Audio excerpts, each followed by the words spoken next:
구리 성관이 가셔가지고 네네. 찍었던 사진이 많은 사람들한테 화제가 됐는데 네.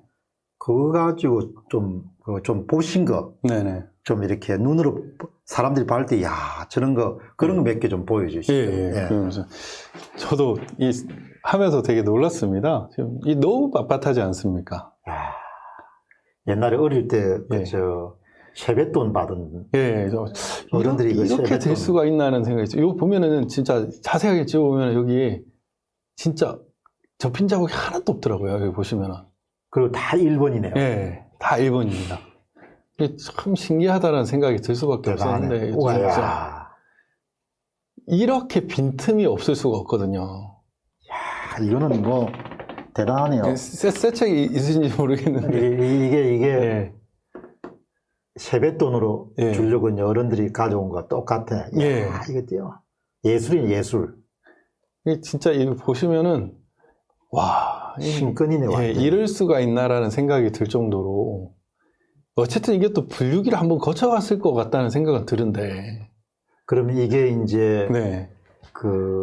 구리시의 네네. 개표. 투표함을 한번 까봤으니까. 네. 그때 깠을 때 이게 나왔습니다. 옆에 사람들 반응이 어떻던가요? 놀랐죠. 상당히, 처음에는 이게 안 나왔고, 지역구 국회의원 투표함을 열었더니 비례대표 투표 용지가 나온 거예요. 제 지금 유튜브에 이제 지역구 투표함 안에 비례투표 용지가 나왔다고요? 예, 그러니까 지역구 국회의원 이런 게 있을 거라고 생각한 투표 상자를 보관 상자를 열었는데 이게 안 나오고 긴 비례대표 투표 용지가 나온 겁니다. 그래서 전부입니까? 아니면 일부가? 전부가요. 전부가? 예.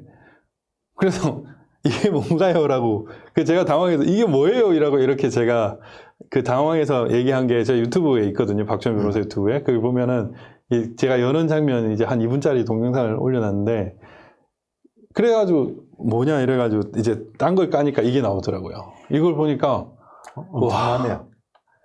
저는 사실 아직도 믿기지 않습니다. 근데 남양주를 갔는데 남양주 갑을병도 다 까봤거든요. 갑을하고 이제 주광덕 의원님이 이거 안 하셔가지고 병원을 안 깠는데 남양주 을 까는 과정에서 또 주광덕 의원 그게 나온 거예요. 봉투에서. 그래가지고 주광덕 의원 병 걸 봤는데 주광덕 의원 투표 용지도 빳빳한 거예요. 그래가지고 주광덕 위원은 왜 안 했어요? 모르겠습니다. 저도. 아니, 내가 직접 물어보고 싶은데, 주광덕 위원은 우리가 세계 모델을 가지고 다 돌렸을 때 확실하게 재검표 들어가면 이길 수 있는데, 무슨 깡으로 안 한 거예요? 모르겠습니다. 그렇게 국회에서 나와가지고 막 남 몰아붙이고 하던 그 정도의 기백은 어디 갔습니까? 저도 솔직히 좀 실망스럽습니다. 나는 도대체 주광덕이, 마지막에 주광덕이라는 이름이 없어가지고 깜짝 놀랐어요. 아니, 이게 저희들은 방송을 통해가지고 다 사람들 명단도 발표하고 했지 않습니까? 야, 정말 참. 저는 사실 주광덕, 김진태 의원님 두 분은 당연히 해야 된다고 생각합니다. 나경원이, 오세훈이, 지상욱이, 다 해야 되는데. 그 말이 안 되는 거죠. 사실은 저는 정치인이 가져야 할 여러 가지 필요 요건 여러 가지 있겠지만은 본인을 지지해준 사람들을 대변을 해야 되잖아요. 그럼 그 대변해주는 게 지지해주는 거의 증표가 표거든요. 가장 본질적인 그 표를 지금 잃었다고 지금 지지자들이 아우성을 치고 있는데 그걸 외면하는 게 과연 정치인으로서의 가장 본질적인 자질이 없는 거 아니냐라는 그런 생각까지 들더라고요. 지금 말씀하신 것처럼 주권이 훼손이 됐으니 국민 주권을 회복시켜 달라는 것이 그게 유권자들의 이야기고 그렇죠. 우리 같은 사람들이 계속해서 일을 하는 그거 그래서 선거를 나중에 재검표를 돕기 위해 가지고 증거를 계속해서 찾아서 공개를 하는 이유도 결국은 국민 주권 회복이라는 측면 때문에 하는 거지 그거를 해가지고 개인적인 사적인 이익이 있는 건 아니지 않습니까? 맞습니다. 그런 면에서 보면 주광덕 의원은 너무너무 실망스러워요. 그래서 사실 이번에 이 부정선거와 관련돼서 정치인들이 대한 태도를 보면 지금 사실 우리가 수많은 자유한국당, 미래통합당 국회의원들이 실망을 많이 했지 않았습니까? 근데 그 중에서도 그런 나름 믿음을 줬던 국회의원들도 있는데 그분들이 보이는 그 지금 현재의 태도도 상당히 실망스러웠다라고 볼 수밖에 없거든요. 박주현 변호사님 말씀 들어보니까 이제 그 업의 본질에 대한 어떤 본인들의 정확한 그런 정의가 없지 않았나 생각이 들거든요. 네, 맞습니다. 이게 대리인이잖아요. 네, 맞습니다. 내가 당선되고 낙선되고가 아니고 예, 맞습니다. 대리인이 국민 주권이 훼손됐으니까 아우성을 치니 그러면 당연히 미래통합당의 당선자들 중에서도 몇 명이 나와야 되는 거죠. 당연히 그래야 되는 거죠. 내부터 한번 여러분들의 아우성이나 여러분들의 고난을 내가 해소하겠습니다. 그러니까 정말 정신 나간 사람들이 너무 많은 거예요. 저는 상당히 이 과정을 보면서 너무 안타까웠습니다. 저건 공당의 태도는 아니거든요. 그 공당인 거죠. 공당의 태도가 아닌 거죠. 공당이라면은 저러면 안 되거든요. 사실은 우리가 지난 그 선거 결과에 대한 그 좌파의 태도를 보면 국정원 댓글 가지고 완전 난리를 치지 않았습니까? 그러면 저는 궁금합니다. 이거하고 국정원 댓글하고 어느 게 더 불법성이 큰가? 저는 그게 궁금하거든요. 그게 조국하고 이거하고는 뭐 불법성이라는 것은 뭐 비교할 수가 없잖아요. 예. 근데 이 어마어마한 불법에 이렇게 침묵을 하고 있고, 오히려 뭐 다음 대선을 준비하자. 뭐 다음 보궐을 준비하자. 이런 얘기가 나오는데. 그건 아니잖아요. 부정선거 앞에 다음 선거가 있습니까? 저는 아니라고 생각합니다. 그런 이야기를 하는 정치인들을 보면 나는 진짜 뇌가 있냐 없냐는 생각이 들 정도로 그냥 실망스럽거든요. 그 사람이 상황에 따라서 해야 될 말이 있고 하지 말아야 될 말이 있잖아요. 맞습니다. 지금 이 부정선거라는 그런 거의 처음이자 마지막인 그런 거대한 그런 문제를 두고 지금 와가지고 당권이니 대선이니 하는 그런 이야기를 아무리 뭐 언론 인터뷰를 하더라도 그런 이야기 하면 안 되죠. 저는 맞습니다. 저는 사실은 작년이죠. 작년 여영구 그 창원 성산 보궐선거 있지 않았습니까? 그때도 99.98% 그때 엎어졌습니다. 사전투표가 대거 나와가지고. 마지막 새벽에. 그래서 그때 수상한 정전이 일어나고 막 이랬거든요. 그래가지고 저는 그 얘기를 듣고, 야, 이거는 해봐야 된다. 까봐야 된다라고 얘기를 했었어요. 저도 이제 정치권에 아는 분들이 많아서 왜 안 하냐라고 얘기를 했었어요. 근데 그때 그들이 하는 말은 불복하고 싶지만 내년 총선이 있기 때문에 불복 이미지를 심어줄 수 없다. 그래서 안 했다라고 해야 되는데라고 했지만 그때는 솔직히 그냥 넘어갔었는데 대책이 없네요. 근데 이번에는요 마지막입니다. 전 300석에 대한 그 부분이 지금 국민 주권이 능멸당하고 지금 어떤 식으로 작동했는지도 모를 정도로 심하게 훼손됐는데 이에 대해서 침묵을 한다. 근데 이제 지금 일을 하시면서 그러면 미래통합당은 옛날에 당도 좀 이렇게 도와주시고 했으니까 왜 저렇게 당 차원에서 소극적이고 미온적이고 오늘도 중앙일보를 보니까 뭐 무슨 특위위원회를 선거법 개정 특위위원회를 만들겠는데 그렇지만 그거는 부정선거하고 선을 긋는다 뭐 이런 이야기를 했더라고요. 부정선거 본질인데 그 본질을 비껴가면 근데 왜 저렇게 소극적이죠? 그것도 뭐 대선 때문에 그렇습니까? 아니면 뭡니까? 저도 이해할 수 없습니다. 사실은 그런 발언을 하는 사람들은 다 정치인에서 은퇴해야 됩니다. 뭘 위해서 정치를 하는 건지 모르겠습니다. 가장 중요한 국민의 주권이 지금 이렇게 훼손이 됐는데 뭘 위해서 정치를 한답니까? 사실은 다 엎어서야 된다고 생각합니다. 그분들은 뭐 여당이든 야당이든 상관없이 정치할 자격이 없다고 생각합니다. 다 그냥 옷을 벗는 게 맞다고 생각합니다. 정치는 모든 그런 자신의 행위에 가장 최정점에는 국민 주권이라는 그런 개념이 있으면 그 다음부터 다 행동이라는 게 다 정리가 되지 않습니까? 그렇죠. 지금 헌법 제1조가 그거 아닙니까? 1조 1항이 민주공화국인데 대한민주주의 꽃이라는 선거가 훼손이 됐고요. 그 다음에 1조 2항이 모든 주권은 국민에 있다. 모든 권력은 국민으로부터 나온다는 그 국민 주권 원리를 규정하고 있지 않습니까? 우리의 그 힘의 원천이 이 투표 행위가 근본이 무너졌잖아요. 그럼 나라가 무너진 거네요. 그렇죠. 헌법 제1조 1항, 그게 이제 뭐 헌법에 막 130조까지 있다고 하면 제일 밑에 있는 게 1조일 텐데 그 1조가 그냥 송두리째 무너진 겁니다. 그러면 다 무너지는 거예요. 그렇게 봐야 되는데. 봐야 되는데. 이거를. 다음에 내 정치적 경력에 손상이 있을까? 이런 이야기 많이 들었거든요. 저는 절대로 공박사님 나도 그렇게 하고 싶은데 다음에 뭐 네. 정치 행보에 지장이 있을 것 같아서. 다음이 어디 있습니까? 지금 대한민국이 없는데 대한민국 정치인은 있을 수가 없거든요. 근데 그 대한민국을 먼저 생각하지 않고 본인을 먼저 생각을 하는 거죠. 그게 핵심이네. 예. 저는 그게. 정치를 하는 사람들은 어쨌든 공인입니다. 공인이고 그런 분들은 이 대한민국 국민들이 뭘 생각하고 있는지, 대한민국 국민의 이익이 뭔지를 알아야 되는 거죠. 지금 중국 표라는 얘기가 나오고 있거든요. 중국산 표. 중국에서는 투표 행위를 빳빳하게 한다고 합니다. OMR로 찍기 때문에 그게 이제 빳빳하게 펴서 집어넣는다고 하거든요. 그래서 이렇게 투표지가 뭐 이런 얘기가 있을 정도로 많은 국민들은 우리의 주권이 반영된 표가 아니라 딴 나라 주권이 반영된 표이지 않나 이런 의심을 하고 있는 상황인데 그런 의심이 너무나 많거든요. 뭐 박사님 주변도 많지 않습니까?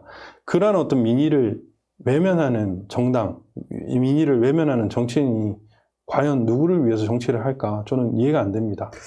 지금 그 말씀 들어보니까 결국은 또 그런 공사 구분, 네. 뭐 사인으로 살면 뭐 그게 그렇게 그런 그렇죠. 게 필요하지 않지 않습니까? 자기 맞습니다. 이익에 따라서 하는 거예요. 네. 그런데 지금 말씀하신 것처럼 정치인이라는 공인으로 살면은 우선 뭐 성공 후사라는 것이 굉장히 도덕 덕목이 가장 중요한 건데 그런 면에서 보면은 이번에 뭐 그런 주광덕 위원이라든지 이런 사람들이 안 한 거는 너무나 뭐 쉽게 해석이 되네요.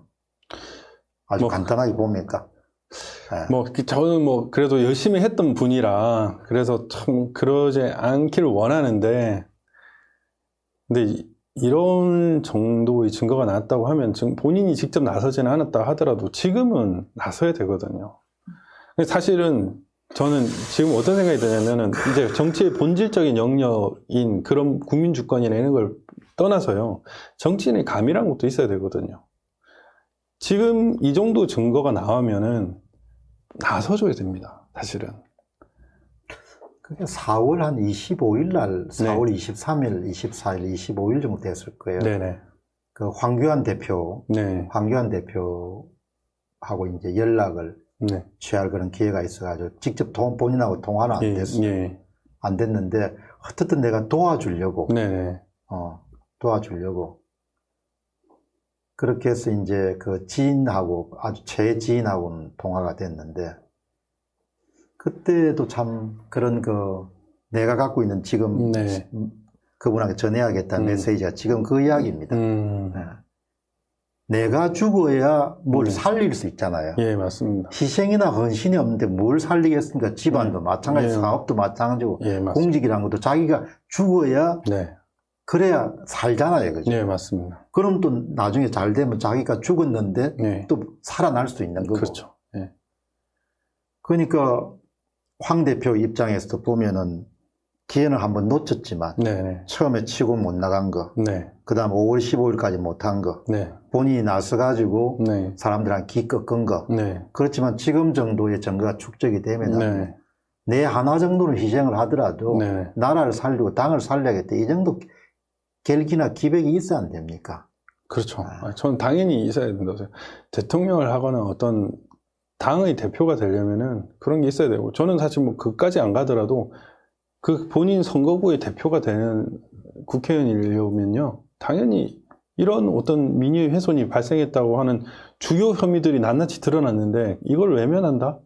그러면서 또 비껴치기 하는 이런 것들은 용납이 안 된다고 생각을 합니다. 그러니까 오늘 아침에 제가 준비해서 12시에 내보낸 게 정말 미래통합당 지도부는 끝까지 비겁하다. 그런 제목의 방송을 내보내 12시에 조금 전에. 그 비겁한 거예요. 그런 것 같습니다. 그러니까 당 차원에서라도 정치 현실이라는 게 계속 바뀌지 않습니까? 바뀌니까 처음에 결정을 잘못 내릴 수도 있잖아요. 왜 정보가 부족하니까. 그리고 뭐 일어나서 안 되는 일이 일어났으니까 정보가 이 정도 축적이 됐는데도 아직도 우리는 선거법 특위를 만들 때 선거부정과는 선을 긋겠다. 야, 그거 보고 이 사람들은 인간이기를 그냥 거의 포기를 해버렸구나. 어째 당신들이 이렇게 이야기할 수 있냐. 네. 또 한 사람은 뭐라고 했더라? 지나치게 그런데 에너지를 소모할 필요가 없다. 이게 정신이 있는 사람이야, 이야기야. 사실 어젠가요? 북한 흑인을 하기 위해서 무릎 굽는 쇼를 하지 않았습니까? 그 로텐더 홀에서 미래통합당 초선 위원들 일부가. 근데 참 그걸 보면서 제가 답답했던 게 정작 대한민국 국민의 주권, 생명, 재산, 자유가 이렇게 지금 훼손되고 능멸당하고. 그 사진 보니까 그게 미래 한국당 출신들이 많대요. 그거 다 보니까 한교안 씨가 꼽은 사람들이 많던데.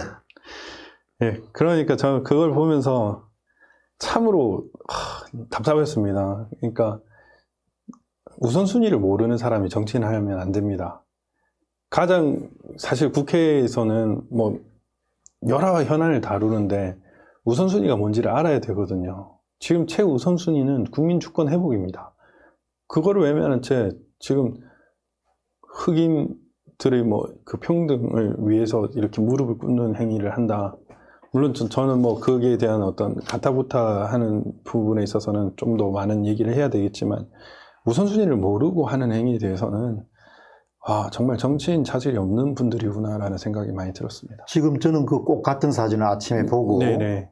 지금 말씀하신 것도 떠올렸고 또 하나는 그 사건을 좀 더 깊게 들어가게 되면은 그렇죠. 그렇게 단순한 사건이 아니다 이야기죠. 예, 맞습니다. 법 집행 과정에서 어떤 문제가 있었는데 그거를 좀 더 이렇게 심층적으로 들어가게 되면은 국회의원이 움직여야 될 정도의 그런 정도의 사안은 아니다는 거죠. 네, 당연히 그렇죠. 저는 외교적인 문제가 발생할 수도 있다고 생각을 하고 사실은 그로 인해서 제가 알기로는 미국 내에서 가장 핍박받는 계층이 황인종, 우리 아시아계 사람으로 알고 있거든요. 오히려 지금 흑인 분들한테 또 폭동이나 이런 걸로 또 우리 교민이 침해를 받을 수도 있는 상황입니다. 그러면은 그 침해를 받는 우리 국민들, 재외 국민들 주권을 먼저 생각을 해주고 그 다음에 평등을 논하는 게 맞다고 생각을 하거든요. 당연히 그래야 되는데 우선순위도 모를 뿐만 아니라 사실은 아까 좀 더 많은 말을 해야 된다는 이유가 그 사태의 본질을 조금만 깊이 알면은 그렇게 무릎 못 꿇습니다. 그래서 우선순위만 몰라도 솔직히 정치인 자격이 없는데 그 사안을 제대로 보지 못한다고 하면 이건 더 심각하거든요. 왜냐면은 그 법률이 수많은 국민의 권리와 의무를 다루는데 엉터리 법률을 얼마나 많이 만들겠습니까? 저는 정말 위험하다는 생각이 근데 들었습니다. 초선 의원이 나선 건 아닐 거고 수뇌부가 결정했겠지. 그 수뇌부가 그렇게 엉터리로 결정한 거죠. 우선순위가 그냥 위아래로 뒤집어져 가지고. 근데 이제 이 정도 되면 검찰 수사가 왜 시작이 안 됩니까? 이제 어제 민경우 의원님이 고발인 조사는 하나 끝냈습니다. 인천 연수구 선관위 고발인 조사는 했어요. 그 증거보전 집행 과정에서 이제 잘못된 행위들에 대해서 이제 위계 공무 집행 방해 등 고발인 조사를 했고요. 그런데 이제 가장 중요한 것들에 대해서는 아직 수사 착수를 안 하고 있는 것 같습니다. 지금 조회주나 이런 부분에 대해서 저희가 초창기에 고발을 했거든요. 투표지 증감이나 이런 부분에 대해서. 그건 착수를 하지 않고 있고, 오히려 지금 민경우 의원님이 흔든 구리, 그 부분에 대해서는 과도한 압수수색이 있었거든요. 조국 폰도 안 뺏긴 거 아시죠?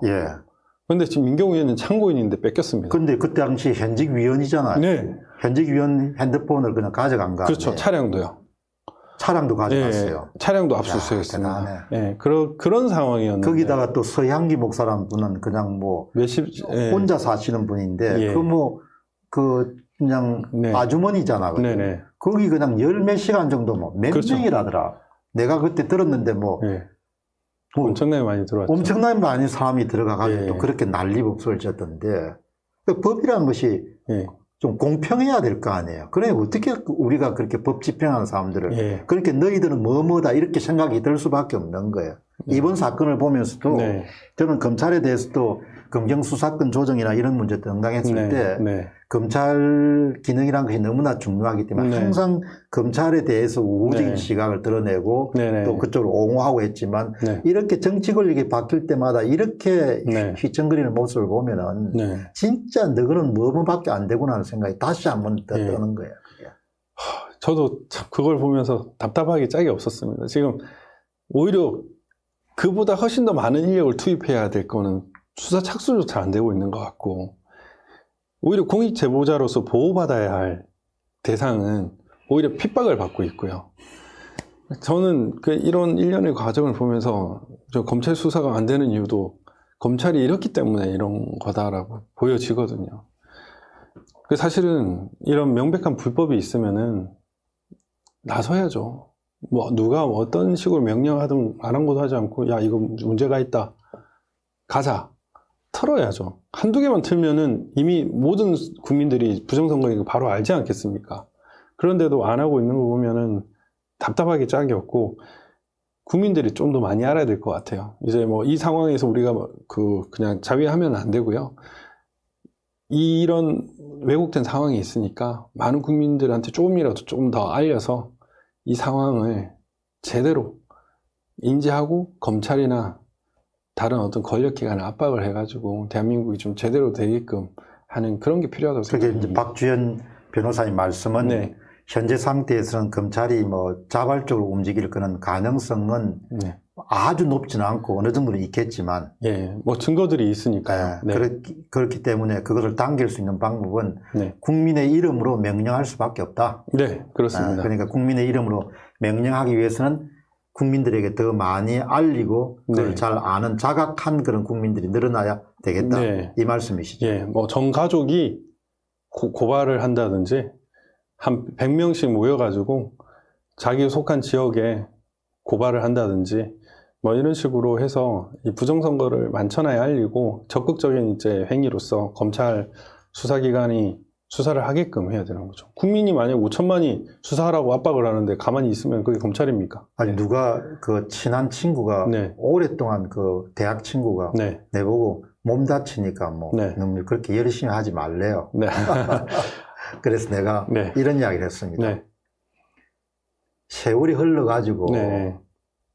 손자나 손녀가 네. 할아버지 그때 뭐 했습니까? 네. 분명히 내가 볼 때는 오래 살면 그거를 내가 질문을 받을 거다. 네, 맞습니다. 그러니 그게 직접적인 내 이익이 안 되지만 그때 할아버지는 네. 내 자리에서 네. 사실 이렇게 실제적 진실을 밝히기 위해서 방송에 한 4분의 3을 투입하는 중요한 요인은 네. 부끄러운 사람이 돼서 안 되겠다. 네, 맞습니다. 네. 부끄러운 사람이. 네. 지금 이 윤미향이니 조국이니 뭐 정정시민이 다 중요하다고 하지만 네. 이것만큼 중요한 문제가 있냐. 네. 나라가 무너지게 생겼는데 네. 그런 생각을 공유하시는 시민들이 많으셔서 네. 1인 시위도 하시고 예. 또 시간에 좀 그걸 보내가지고 네. 토요일도 집회도 참가하시고 예. 맞습니다. 또 여러 가지 본인이 할 수 있는 거 설득도 하고 네. 네. 그렇게 좀 하는 사람이 많아야 그 나라를 구할 수 안 있겠냐 생각이 드는 거예요. 네. 정말 박사님 말씀이 맞는 게 저도 진짜 그렇게 생각하거든요. 나라가 있고 내가 있다는 게 그냥 사변적인 말이 아니라 그냥 눈으로 체험할 수가 있습니다. 제가 얼마 전에 북한 인권 백서에 이제 정치범 수용소 관련 글을 썼거든요. 근데 거기 보면은 북한 인권이 참혹합니다. 나는 거기 1분 1초도 못 살겠더라고요. 그 상상만 해도. 저기 뭐 위구르나 티베트도 그렇고 제가 홍콩 시민이어갖고 시위를 한다고 생각을 하니까 너무 끔찍한 거예요. 근데 그런 나라가 우리나라가 될 수도 있겠다. 아니면 내 자식이 그런 나라에 살 수 있겠다. 이런 생각이 너무 뼈저리게 들었고, 지금 뭐 이렇게 그 얘기를 하고 나설 수밖에 없는 이유 중에 하나가 지금이 가장 확률 높은 순간입니다. 우리나라가 점점 더 자유민주주의 국가에서 공산화 국가가 되고 있다는 걸 느끼고 있지 않습니까?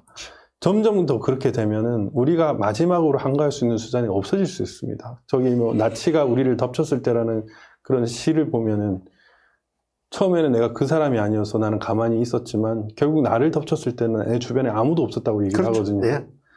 그러니까 우리가 지금 힘을 합칠 수 있는 동료들이 제일 많을 때잖아요. 그 친구들이 있을 때, 예. 아직. 그때 여기에 대해서 이 불의와 불법에 대해서 대항을 하고 엎어야지. 점점 시간이 지나면 어느 순간 내 친구들, 나를 도와줄 사람은 아무도 없게 됩니다. 벌써 작년하고 올해가 다르잖아요. 그러니까요. 우리가 체감하는 거가. 네. 정경심도 나왔죠. 문제도 나왔고. 선거 전하고 후가 또 다르지 않습니까? 네. 그게 악화돼 간다는 거죠. 네, 맞습니다.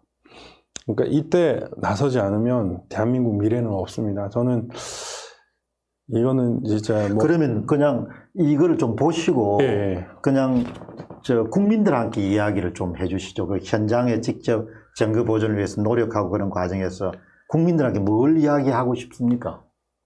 제가 얘기하는 게 아니라 저 표가 얘기를 해주는 것 같습니다. 그 투표지가 보관되어 있던 상자, 그 동그란 그 구멍, 찢어진 구멍 사이에 투표지가 너덜너덜하게 나와 있었습니다. 이게 뭐냐? 대한민국 국민이 주권이 침해받고 있다. 바보들아, 너 뭐하냐? 라고 이렇게 외치고 있었던 것 같이 보였습니다. 저는 이런 대한민국 역사상 가장 최악의 불법행위, 그리고 내 주권이 가장 처참하게 밟힌 이 상황에 대해서 침묵하면 안 된다고 생각을 합니다. 점점 더 우리의 자유는 줄어들 겁니다. 우리의 재산권은 점점 더 행사를 못하게 될 겁니다. 벌써 보이지 않습니까? 그렇지만 지금이 가장 자유로운 순간이고 가장 활발하게 얘기할 수 있는 순간입니다. 지금 이때를 놓치면은 우리는 정말 악몽과도 같은 수십 년을 살아갈지도 모릅니다. 수많은 우리 국민들이 외국으로 엑소더스를 하고 우리 딸 아들들이 외국에서 외국 노동자가 되고 뭐 마사지를 하게 되거나 이런 험악한 그런 일을 하게 되는 일이 상상이 아닌 실제가 될 수도 있습니다. 저는 그런 상황을 용납할 수가 없습니다. 그래서 정말 주변 사람들한테 많이 알려주시고 이 불의와 불법을 진짜 엎어야 된다고 생각을 합니다. 우리가 힘을 합쳐야지 되는 것이고, 그리고 이 과정에서 어떤 개인적인 이득 이런 게 중요한 게 아닙니다. 우리가 하나로 뭉쳐야 이 상황, 이 거악에 대해서 대항할 수가 있습니다. 좀 더 슬기롭게, 그리고 힘을 합쳐서 이 엄중하고 위태로운 상황을 이겨나갔으면 좋겠습니다. 보통 네. 시민 입장에서 예를 들면 네. 박주현 변호사님이 활동하시면 시민 입장에서는 네. 어떻게 했으면 좋겠습니까? 좀 구체적으로. 일단은 제가 생각하기에 그 주변에 박 변호사님 하시는 거를 중심으로 해서 이야기를 하면 될 것 같아요. 예, 저도 이제 게시판을 만들고 제 대학 게시판에도 올리고 대학 게시판을. 예, 지금 1인 시위도 계획을 하고 있고 모든 사람한테 이걸 알리고. 예, 이게 제일 중요합니다. 뭐 외국에도 알리고 영어가 되시는 분이나 뭐 다른 외국어가 되시는 분들은 외국에도 알리고요. 그래서 많은 사람들이 힘을 모아야 됩니다. 그리고 나서 이 불의를 깨쳐야죠. 소리쳐야 됩니다. 그 다음에 이제 뭐 저희들이 이제 전단지도 이렇게 만들어서 배포하니까 네. 전단지도 가지시다가 네. 신청해서 가졌다가 네. 주변 사람들한테 나눠주고 네. 알리는 거니까. 예, 좀 거니까. 그게 필요하다고 생각합니다. 네. 언론이 침묵하고 있는 것도 저는 솔직히 이해가 안 되는데요. 근데 그거를 모두 다 검찰이 침묵하고 네. 법원이 증거 보존을 그냥 기각하고 네네. 그다음 언론이 침묵하고 네. 이런 모든 것도 결국은 국민의 이름으로 네. 명령할 수밖에 없는 거니까 예. 깨어있는 국민만이 명령할 수 있는 거지 않습니까? 네, 그렇죠. 네. 그리고 주변 사람들이 다 깨가지고 이 진짜 끔찍한 상황이거든요. 이건 뭐 투표로 해서 못 느끼실 수 있지만 이게 예를 들면 역사적으로 거슬러 가보면은 총칼로 우리를 찔러 죽이는 행위입니다. 그것도 한두 명을 찔러 죽이는 행위가 아니라 그냥 난도질을 하는 상황이거든요. 근데 이런 상황이 벌어졌는데 이거를 침묵한다. 이거는 끔찍한 겁니다. 침묵하는 사람들도 침묵을 시키는 사람들도 결국은 그 화가 자기한테 돌아온다는 걸 저는 알아야 된다고 생각을 하거든요. 결국은 자기 문제가 되죠. 예. 자기 자식들의 문제가 그럼요. 되고. 당장에 본인들이 지금은 뭐 대한민국의 예를 들면은 어느 중공의 한 뭐 몇 번째 성에 대한민국 성이라는 곳에서 뭐 나름 지주 역할을 할 수 있겠지만 결국에는 나중에 본인도 피해받을 수밖에 없거든요. 주권을 잃어버린 나라에 무슨 자유와 생명이 있단 말입니까? 예. 예, 그렇게 생각을 해야 된다고 생각을 합니다. 예. 네. 어쨌든 오늘 아주 바쁘신데 제가 그냥 삼고초려 사고초려해서 오셔서 너무 생산적인 이야기를 해주시고 감사합니다. 가끔 또 중요한 사안들이 터지면 네. 공병호 TV도 가끔 나오셔서 이야기해 주시고 고맙습니다. 알겠습니다. 그렇게 하도록 하겠습니다. 바쁘신데 시간 내줘 고맙습니다. 감사합니다. 네, 감사합니다.